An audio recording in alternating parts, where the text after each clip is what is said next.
pasaje muy particular y muy peculiar. Quizás hemos leído esta parte bíblica durante mucho tiempo y es muy frecuente utilizada para liderazgo, para conocer la importancia de aprender a que solos no podemos llevar a cabo una visión, sino que necesitamos la ayuda de muchos, comenzando por nuestra familia. Pero quiero desviarme un poco de este punto e irme a algo más interesante, y es la prudencia y la sabiduría para saber resolver los inconvenientes de la vida.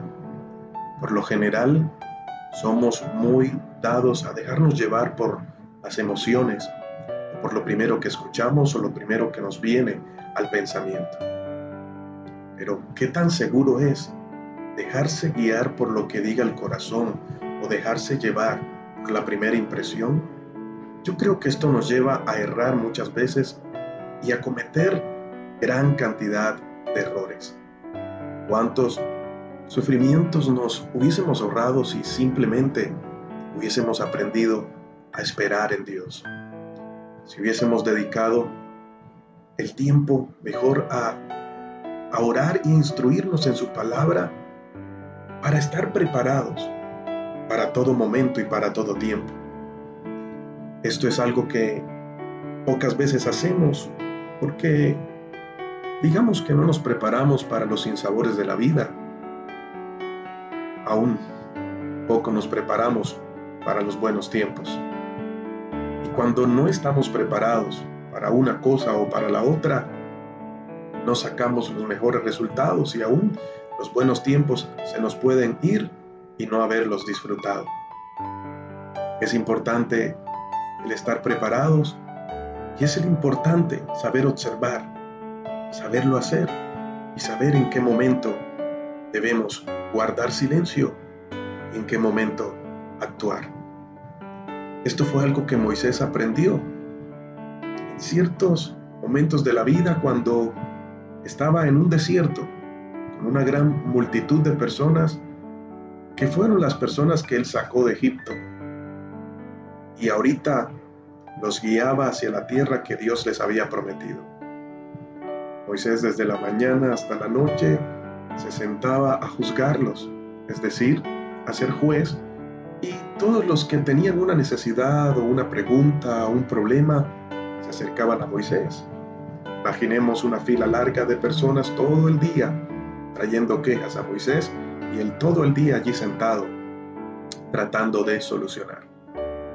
Y allí voy entonces al asunto. El problema no radicaba en que Moisés sacara tiempo para las personas. El problema estaba en que lo hacía todo el día. Y esto me lleva a preguntarme, ¿en dónde estaba su familia? Es lo que muy pocos logran observar. Moisés, en esos momentos, no estaba rodeado de las personas más importantes que debería rodearse, sería su familia. Pero para que lo entendamos un poco más, acompáñame allí en el libro de Éxodo, capítulo 18. Por favor, escucha muy bien esto que sucedió. Jetro, suegro de Moisés y sacerdote de Madián, se enteró de todo lo que Dios había hecho por Moisés y por su pueblo, los israelitas, y oyó particularmente cómo el Señor los había sacado de Egipto. Anteriormente, Moisés había enviado a su esposa Séfora y a sus 2 hijos de regreso a casa de Jetro, y él los había hospedado.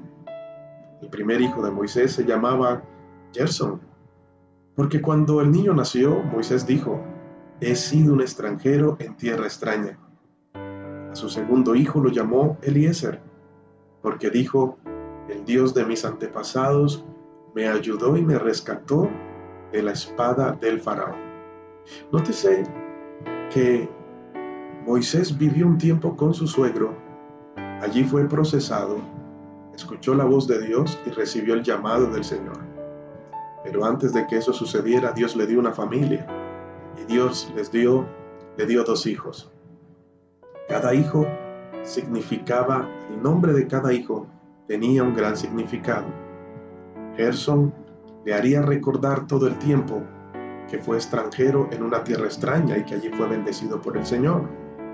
Y Eliezer todo el tiempo le recordaría que fue rescatado de la espada de Faraón. En los nombres de esos 2 hijos descansaba el proceso y el propósito de Dios con Moisés. Por lo tanto, el tenerlos cerca siempre le recordaría la importancia de su llamado y cómo con sabiduría debería llevarlo a cabo. Es decir, el tener a sus hijos cerca, su esposa, el estar con su hogar, le recordaría o lo haría estar centrado para caminar dentro del propósito de Dios. ¿Pero qué pasó? Dice en el verso 5, así que Jetro, el suegro de Moisés, fue a visitarlo al desierto y llevó consigo a la esposa y a los 2 hijos de Moisés. Llegaron cuando Moisés y el pueblo acampaba cerca del monte de Dios. Jetro le había enviado un mensaje a Moisés para avisarle: yo, tu suegro, Jetro, vengo a verte, junto con tu esposa y tus 2 hijos. Entonces Moisés salió a recibir a su suegro, se inclinó ante él y le dio un beso. Luego de preguntarse el uno al otro cómo les iba, entraron en la carpa de Moisés. ¡Wow! Es lo interesante de este texto. Mira que Moisés recibe el llamado, se va a Egipto, saca a Israel de Egipto, se lo lleva al desierto, pero él se va solo a hacer la labor. Y mientras que va a hacer la labor, le dice a su suegro: aquí te dejo a mi esposa o a tu hija y a tus 2 nietos. Por favor, tenlos allí. Me imagino que hasta que logre terminar lo que Dios quiere que haga. En esos momentos, dice que Jetro los hospedó. Cuando él los hospeda, les está dando a entender que no pertenecen allí, sino que ya tienen su hogar. Sin embargo, él los hospeda, ¿verdad? Y Moisés se va a hacer la labor. Ahora, durante algún tiempo, quizás ellos no tienen noticias de Moisés hasta que, de una manera, le llega la noticia a Jetro de que Dios había sacado a Israel por mano de Moisés. Los había sacado de Egipto, ya no eran esclavos. Y por lo tanto, ahora estaban en el desierto viviendo en libertad. Yo me imagino que Jetro, al escuchar esto, lo primero que se habrá preguntado es: ¿y por qué Moisés no ha venido a buscar a su esposa y a sus 2 hijos? ¿Se le habrá olvidado? ¿O se metió tanto en el trabajo que olvidó que era lo más importante? Jetro decide armar maletas y compra tiquetes, qué sé yo, boletos, y se va directo hacia el desierto a donde estaba Moisés. Este suegro de Moisés tenía algo particular, y era que muy inteligente y muy sabio, porque algunas de las maneras como Moisés se dedicaba a administrar los asuntos del pueblo lo estaban cansando, y Jetro les da algunas ideas. Pero esas ideas y cierta exhortación que Jetro le da a Moisés para que arregle cosas en su vida, comenzando por su familia, antes de dirigir a todo este pueblo, a toda esta nación, no se las da frente a los demás. Y allí llego al meollo del asunto. En el verso 7 de Éxodo 18, luego de preguntarse el uno al otro cómo estaban, entraron en la carpa de Moisés. ¿A qué voy con esto? Jetro no insultó a Moisés, no lo exhortó, no le dio ideas delante de la gente. Los temas que Jetro iba a hablar con Moisés, lo hablaron dentro de la carpa. Esto me hace acordar que siempre decían los padres, o el dicho de los abuelos: la ropa sucia se lava en casa. Lastimosamente nos olvidamos de todo esto, y la imprudencia puede más, el ser emocional puede más, a tal punto de que cuando sucede algo en casa, Lo sabe el suegro, lo sabe la suegra, lo saben los primos, lo saben los tíos, lo sabe toda la familia. Y cometemos el error de que todos sepan quizás la discusión o lo que ocurrió en casa, porque el hecho de que vivamos en familia no quiere decir que vamos a estar de acuerdo en todo. No quiere decir que en algunos momentos va a haber frustraciones o van a haber desacuerdos. Lo que debemos trabajar es cómo solucionarlos de la mano de Dios, Dios guiando nuestra vida para hacerlo de la manera correcta. Es decir, dejemos de que los demás se enteren de lo que está pasando en casa. A no ser que necesites un consejo extraoficial, pero busca una persona con sabiduría, guiada por Dios, que pueda hacerlo. De lo contrario, como personas maduras es importante de que los trapos siempre se laven dentro de la carpa, siempre se lave en casa. ¿Qué pasa la mayoría de las veces cuando una pareja sale de discusión? El uno tira la puerta y se va, y el uno como el otro ventilan sus problemas frente a todos. Y al final, cuando terminan en resolverlos y vuelven juntos, los padres de uno y del otro los comienzan a tener en mal concepto. Entonces el yerno o la nuera son los peores. Y los esposos se arreglaron, pero quedó el sinsabor en toda la familia.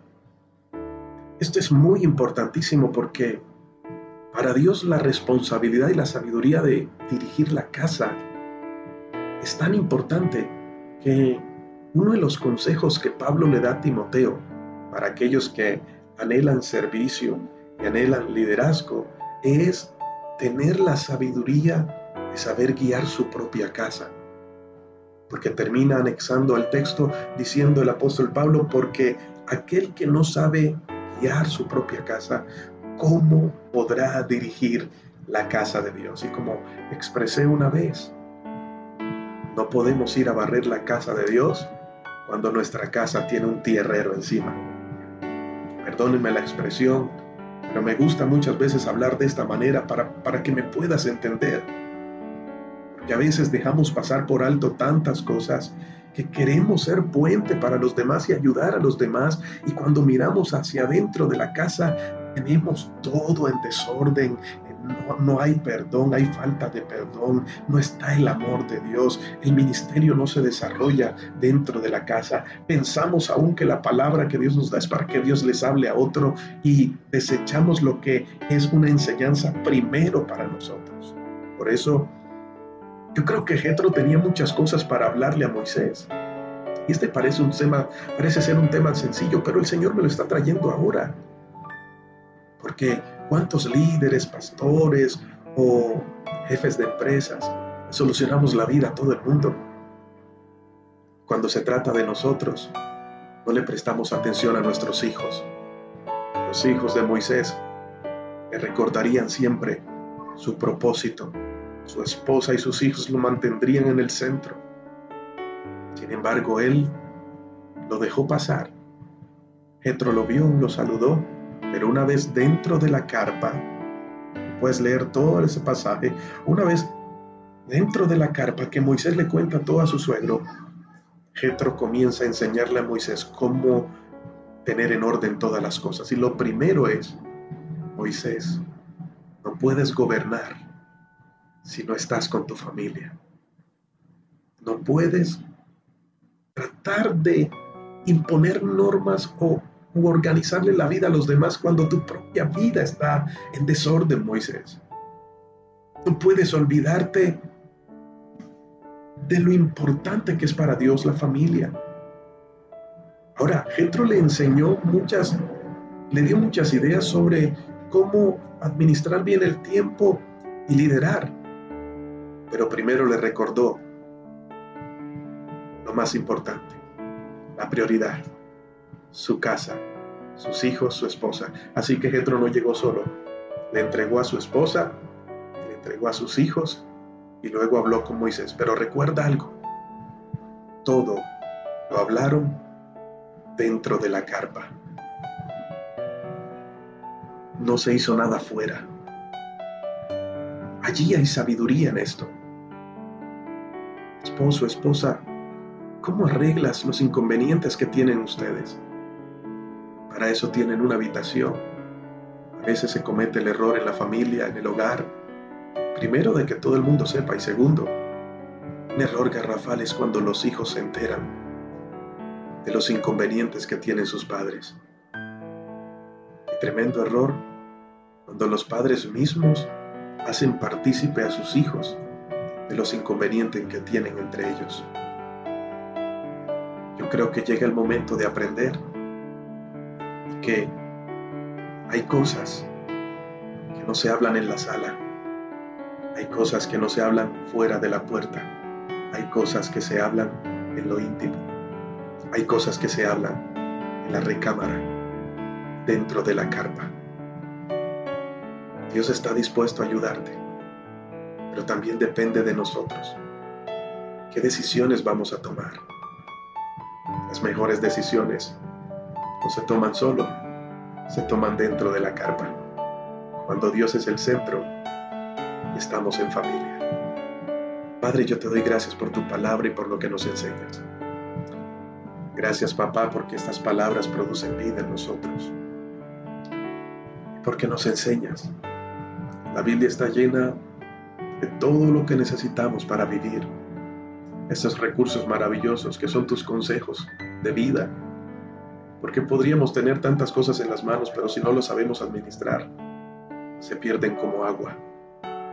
Uy, papá, ayúdanos a que esta palabra toque cada corazón, toque nuestras vidas y podamos ponerla por obra. Entender que es importante el secreto, es importante estar dentro de la carpa. Gracias, Señor.